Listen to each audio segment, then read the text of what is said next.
안녕하세요. 김동섭입니다. 3월 20일 아침 시작하도록 하겠습니다. 오늘 새벽에 끝난 미국 시장은 반등을 했죠. 이틀간 반등하고 하루 내렸다가 다시 반등을 하면서 이틀 전 고점에 다시 되돌려 놓고 끝나는 흐름입니다.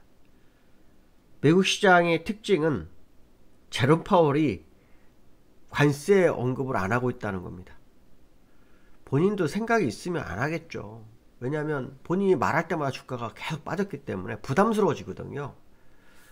특히 경제인이기 때문에 주식시장을 계속 보고 있을 겁니다. 죄송합니다. 마이크가 잠깐 흔들렸습니다.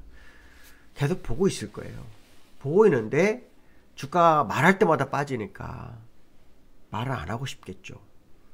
말을 해서는 안 된다는 생각을 할 겁니다. 안 하고 싶은 게 아니라 해서는 안 된다. 왜냐? 주가가 기본적으로 유지가 되고 있어야 본인의 관세 정책이 이루어졌을 때 부담이 없죠. 주가가 하락한 상태에서 관세 정책을 진행했다면 시장에서 또 유권자 입장에서 트럼프를 멀리할 수밖에 없습니다. 어저께 제가 말씀드린 것처럼 메릴랜드 한 교수는 트럼프가 몰락할 수도 있다 뭐 이런 발언이 나올 정도로 관세에 대한 부분이 상당한 의미를 부여하거든요. 특히 관세가 무역절차 해소에 대한 얘기를 하고 있지만 실제로는 그렇지 못할 거라는 거. 또 무역절차를 해소하는 과정 속에서 외국인들이 미국에 공장을 세워도 취업률이 높지 않을 거라는, 고용이 높지 않을 거라는 거. 이게 지금 현재 시장에 많은 의견으로 나오고 있기 때문에 트럼프 입장에서는 굳이 관세를 계속 언급해서 시장을 폭락으로 이끌어갈 이유는 전혀 없다. 뭐 이런 해석을 하는 것 같습니다. 제가 볼 때는. 그래서 주가가 올라오면 또 말을 하겠죠. 그러니까 그도 어떻게 보면 상당히 여우인 거죠. 그렇죠?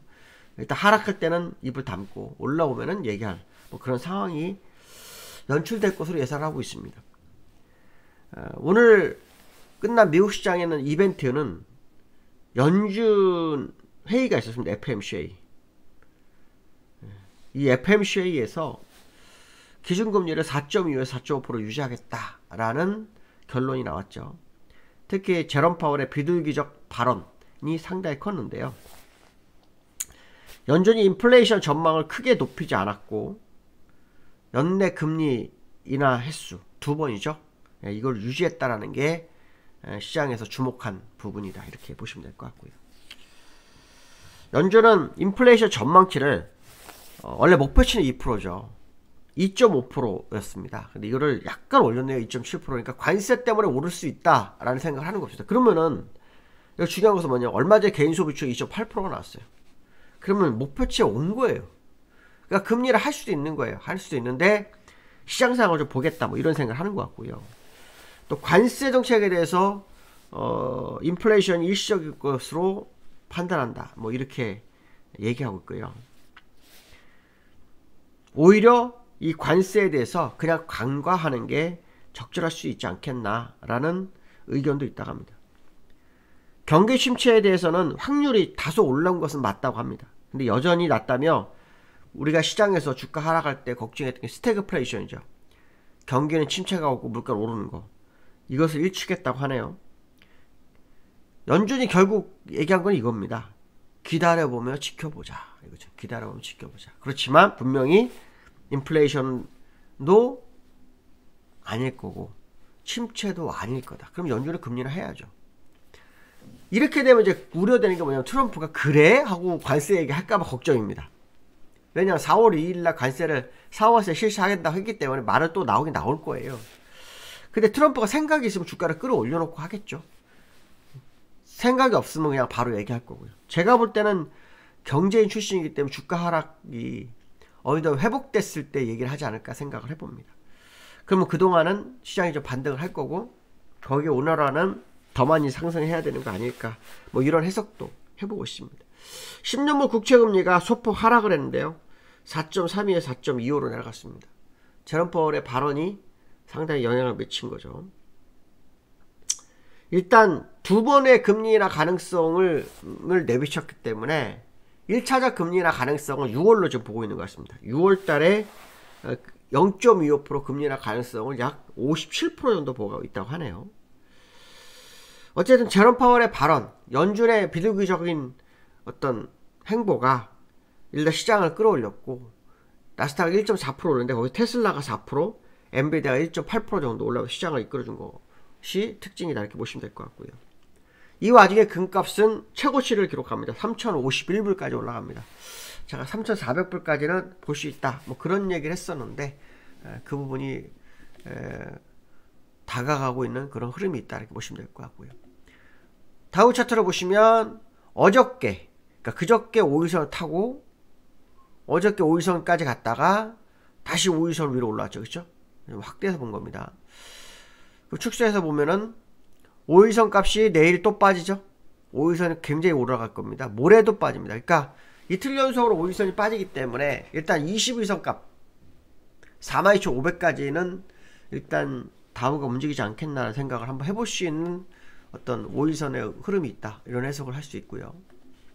나스닥은 어저께 5일선을 살짝 입자했죠. 그러니까 이틀 전에 5일선 위에서 양봉이 나오다가 어저께 1.7% 빠지면서 밀어내는데 오늘 다시 올랐죠. 오늘 장중화 때 2.3%까지 왔었습니다. 2.3%까지 왔다가 약간 밀렸습니다. 그러면 중요한 것은 뭐냐면 5일선을 더 이상 깨트리지 않고 올라가는 흐름. 특히 5일선이 다우처럼 내일 저점에 빠지면서 올라가죠. 올라갑니다. 그렇기 때문에 일단 20일선까지는 움직이지 않겠나. 트럼프가 관세 발언을 하기 전에 주가는 다시 이 정도까지 가지 않을까 생각도 한번 해봅니다. 트럼프가 관세 발언 하기 전에 올라가지 않겠나. 그러려면 좀 속사포로 쌓아야 되죠. 4월 2일부터 상호관세이기 때문에 지금 날짜상으로 열흘, 거래일수로는 열이 안 남았습니다. 그렇죠? 열이 안 남았어요. 그렇기 때문에 조금 더 빠른 속도로 움직이는지를 좀 보셔야 될 것 같고요. 금값을 좀 볼까요? 금값이 하고 볼 이유도 없죠. 뭐 정해진 3,400불까지 갈 거라는 뭐 그런 생각을 할 수밖에 없는데 지금 보시면은 뭐 거의 다 뭐 많이 올라왔죠. 그렇죠? 3,400불이 안 될 수도 있는데 여기가 3,177불입니다. 요라 의견이 3,200~300인데 슈팅까지 계산이 됩니다. 그래서 한 3,400 정도까지는 갈 수 있다. 그래서 제가 현물은 또 오히려 지금 파는 게 맞다는 생각하는 거죠. 현물은 파는 게 맞다. 왜냐하면 올라갈 때 팔아야지 흔들릴 때는 안 팔릴 확률이 높다는 거죠. 요즘 우리나라 토지 허가제 뭐 해제 뭐 그러면서 막 폭등을 했는데 다시 또 묶는다고 하죠. 근데 24일부터 이제 다시 묶는다고 하는데 그 사이에 집을 팔려고 하는데 팔리겠습니까? 안 팔리죠. 그런 겁니다. 이제 제가 이제 뭐 좀 다르지만 뭐냐면 어느 정도까지 올라가가지고 그걸 청산을 하려고 그러면 쉽지가 않습니다. 물론 금이야 뭐 가격이 집에 비하면 싸지만 그래도 마찬가지입니다. 왜냐하면 매도 물량이 늘면 가격이 떨어지기 때문에 현물은 좀 아니지 않을까 뭐 그 생각 해봅니다. 뭐 개인적 생각입니다. 뭐 틀릴 수 있습니다. 뭐 엔비디아나 테슬라 차트는 뭐 큰 차이가 없을 거나 볼 이유는 없을 것 같고요. 두 번째 이슈가 이제 우리나라가 공매도가 드디어 3월 30일 날 풀립니다. 전면 재개입니다. 지난번에 공매도 재개는 전면이 아니었습니다. 근데 이번에 전면 재개됩니다. 자, 문제는 공매도가 시작이 되면 시장이 하락할 수도 있다. 이런 식의 마인드가 생기죠. 왜냐면 주식을 빌려서 팔기 때문에 매물이 많은 거잖아요. 근데 작년에 우리가 1년 동안 공매도 금지를 했지 않습니까? 주가가 어떻게 됐습니까? 못 갔습니다. 오히려 폭등은 두 번째 주가 아예 가질 않았습니다. 그렇죠? 가질 않았기 때문에 오히려 반대로 갈 수 있다. 이런 해석을 좀 해보고 있다. 이렇게 말씀을 좀 드리고 싶고요. 일단 1년 5개월 만에 재개가 됩니다. 외국인들 시장 일각에서는 외국인들이 오히려 시장을 살 거다라는 의견이 상당히 있네요. 저는 어떤 생각을 하냐면 미국이나 다른 나라는 아무리 위험한 상황이 있어도 공매도는 유지가 합니다. 오히려 공매도가 진행되다가 주가가 오를 때 쇼크버링으로 주가를 더 날리거든요. 저는 그게 필요하다고 봅니다. 그래서 공매도 재개에도 시장의 영향은 저는 매우 제한될 거라는 생각을 상당히 좀 많이 하고 있다. 이렇게 보시면 될 것 같고요. 그래서 공매도 재개에 따른 뭐 시장의 흐름은 그때 가서 봐야 되겠지만 일단 시장에서는 뭐 하락 가능성도 점치는 사람도 있고 오히려 외국인이 매수 확대로 해서 주가가 오를 거라는 두 가지 이슈가 다 있는데 저는 공매도 재개가 됐다고 바로 주가가 빠지지 않을 거라는 거죠. 물론 고평가된 종목들은 흔들릴 수 있습니다. 그렇지만 대체적으로는 그렇지 않을 거다. 이렇게 좀 보고 있고요. 어쨌든 공매도 재개가 되면서 시장이 정상화되는 선진국들은 공매도를 팬데믹이 있을 때도 없애지 않았다는 거. 그 생각한다. 우리나라가 너무 특이한 경우가 됐지만 그거 특이한 경우가 주가가 못 간 거 생각하다면 오히려 공매도 재개가 시장에 나올 수도 있다 해석도 좀 해봐야 되지 않을까 이렇게 보고 있고요. 코스피가 외국인이 3거래 연속으로 순매수를 합니다. 그렇죠? 몇천억씩 매수하는데요. 이게 이제 의미가 좀 있을 거라고 봅니다. 왜냐하면 과거 사례를 보면 한 3천억 이상을 3번 정도 사면 외국인이 본격 귀환하는 경우가 꽤 있었습니다. 100%는 없고 꽤 있었습니다. 그리고 5회 정도까지는 계속 들어오는 경우도 있습니다. 그래서 그 후에 방향성이 나오는 경우가 있는데 작년에 외국인도 매도 많이 했잖아요. 그때 삼성전자 답이 없었죠.